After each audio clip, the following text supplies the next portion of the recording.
Polisi berusaha menangkap anjing yang terluka itu. Tapi siapa sangka masa lalu anjing ini sangat menyedihkan.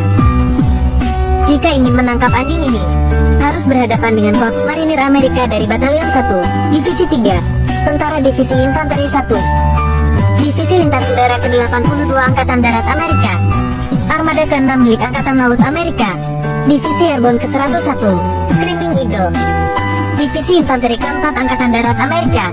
Karena para polisi ini, anjing ini terpaksa berpisah dengan pemiliknya selama 2,5 tahun. Tapi, demi menepati janjinya dengan sang pemilik, anjing ini rela mempertaruhkan nyawanya. Berlari kembali ke Denver dengan melintasi lebih dari 600 km dari New Mexico. Dengan tubuh terluka parah, dia akhirnya kembali ke sisi pemiliknya. Nama anjing ini adalah Bella. Dia lahir di kolong rumah terbengkalai. Ketika Bella masih kecil, induknya ditangkap oleh tim pemburu anjing yang kejam. Bella yang belum disapi, hanya bisa bergantung pada susu kucing liar untuk bertahan hidup. Seorang anak laki-laki muncul di luar rumah mereka. Anak laki-laki yang baik hati datang dengan sebuah kaleng, beri makan kucing dan anjing liar. Bella menatap anak laki-laki di depannya dengan rasa ingin tahu. Meskipun dia menyaksikan ibunya ditangkap oleh manusia, tapi Bella selalu merasa bahwa anak laki-laki ini berbeda dari orang-orang itu. Saat anak laki-laki itu berbalik dan pergi, Bella bergegas keluar tanpa berpikir panjang. Anak laki-laki itu mengambil anjing yang berlari ke arahnya. Mungkin itu takdir. Saat melihat Bella yang bertingkah imut di tangannya, anak laki-laki itu memutuskan untuk mengadopsinya tanpa ragu sedikit pun. Mulai sekarang, nasib Bella berhubungan erat dengan anak laki-laki bernama Lucas ini. Lucas dengan senang hati membawanya pulang. Nama Bella adalah nama pemberian Lucas. Mereka tampak seperti teman yang sudah saling kenal selama bertahun-tahun. Lucas dengan sabar menemani Bella saat dia bermain. Bella yang nakal selalu mengganggu Lucas ketika sedang membaca. Hubungan antara manusia dan anjing ini sangat alami. Dari musim semi hingga musim dingin, Bella tumbuh bersama Lucas. Ketika Lucas pulang kerja hari ini, dia menemukan sebuah amplop di pintu. Amplop itu ditinggalkan oleh pemilik rumah. Dia memberitahu Lucas bahwa dia akan datang besok untuk memeriksa pipa. Tapi saat menyewa rumah, sang pemilik rumah pernah berkata bahwa hewan peliharaan tidak diperbolehkan. Jika dia menemukan keberadaan Bella, maka rumah itu akan diambil alih. Lucas dan ibunya juga akan menjadi tunawisma.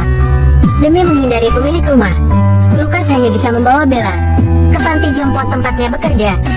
Orang-orang yang tinggal di dalamnya adalah orang-orang yang terluka parah di medan perang, atau para veteran perang yang mengalami trauma dan gangguan stres pasca perang. Karena hewan peliharaan tidak diperbolehkan di panti jompo, Lucas diam-diam menyembunyikan Bella di ruang penyimpanan. Tapi ketika dia baru saja pergi, Bella menggonggong dengan keras karena ketakutan. Lucas yang mendengar gonggongannya, bergegas kembali. Ketika dia sedang kebingungan, seorang veteran masuk. Veteran itu membawa Bella ke ruang perawatan. Tidak disangka, kedatangan Bella disambut hangat oleh semua orang. Sejak saat itu, ketika pemilik rumah akan memeriksa rumah Lucas, Bella akan dititipkan sementara di ruang perawatan para veteran. Setiap kali Bella merasakan kesedihan para veteran ini, Bella akan selalu berbaring di sisi mereka dalam diam, dan menghibur hati mereka yang terluka. Sejak kemunculan Bella, kesedihan para veteran perlahan juga berkurang. Wajah mereka juga mulai dihiasi senyum sumringah. Setiap kali dokter memeriksa bangsal pasien, para veteran akan bekerja sama dan menyembunyikan Bella di bawah sofa agar dia tidak ditemukan. Tapi hari-hari bahagia berlalu dengan cepat. Petugas dari Biro Manajemen Hewan datang ke rumah Lucas hari ini. Polisi memberitahu Lucas bahwa mereka menerima keluhan. Seseorang melaporkannya karena memelihara hewan berbahaya di rumahnya. Ternyata pada siang hari, ketika Lucas pulang kerja, dia melihat rumah tetangga di seberang sedang dibangun. Khawatir akan melukai kucing dan anjing liar di kolong rumah, Lucas bergegas menghampiri mereka untuk menghentikan mereka, dan meminta temannya untuk melaporkan hal ini ke Asosiasi Perlindungan Hewan. Oleh karena itu, pembangunan segera dihentikan oleh Asosiasi Perlindungan.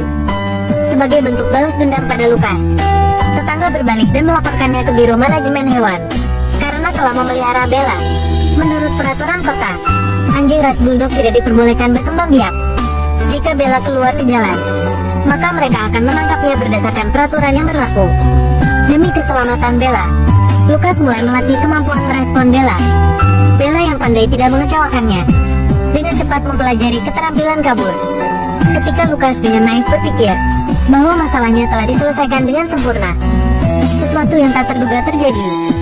Bella yang berada di rumah hari ini tiba-tiba tertarik dengan tupai yang muncul di luar jendela. Dia mendobrak jendela dengan kepalanya dan mengejar tupai itu. Bella yang nakal mengejar tupai itu dan berlari mengitari jalan. Ketika Lukas menemukannya, petugas dari Biro Manajemen Hewan juga muncul di belakangnya tepat waktu. Lukas melepaskan tali di tangannya dan membiarkan Bella agar cepat kabur. Tapi Bella mengira orang itu mencoba menyakiti Lukas. Bella tetap berdiri di depan Lukas dan menolak untuk pergi meninggalkannya. Agar Bella tidak terluka, Lukas tidak punya pilihan lain selain memasukkannya ke dalam kandang milik Asosiasi Perlindungan Hewan dan menyaksikan mereka membawa pergi Bella. Bella yang dipenjara di sana tidak makan, minum, atau tidur setiap hari. Dia selalu menanti sang pemilik untuk segera datang menjemputnya pulang. Untungnya, tidak butuh waktu lama. Dengan bantuan teman, Lukas berhasil membebaskan Bella. Tetapi staf memberitahu Lukas, jika Bella tertangkap lagi, mereka akan melakukan eutanasia padanya. Dan saat itu tiba, tidak ada yang bisa menyelamatkannya. Satu-satunya cara adalah mengirim Bella keluar kota.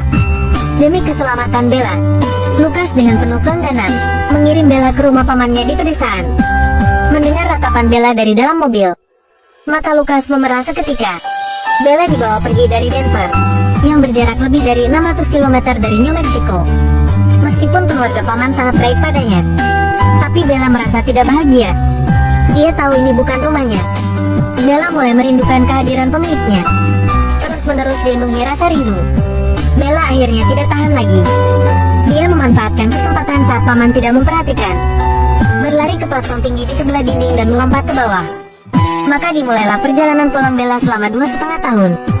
Tapi yang Bella tidak sangka adalah, saat ini, Lukas yang juga merindukannya sedang dalam perjalanan untuk mengambilnya. Dan seperti inilah, manusia dan anjing itu melewatkan kesempatan yang pas untuk bertemu di persimpangan.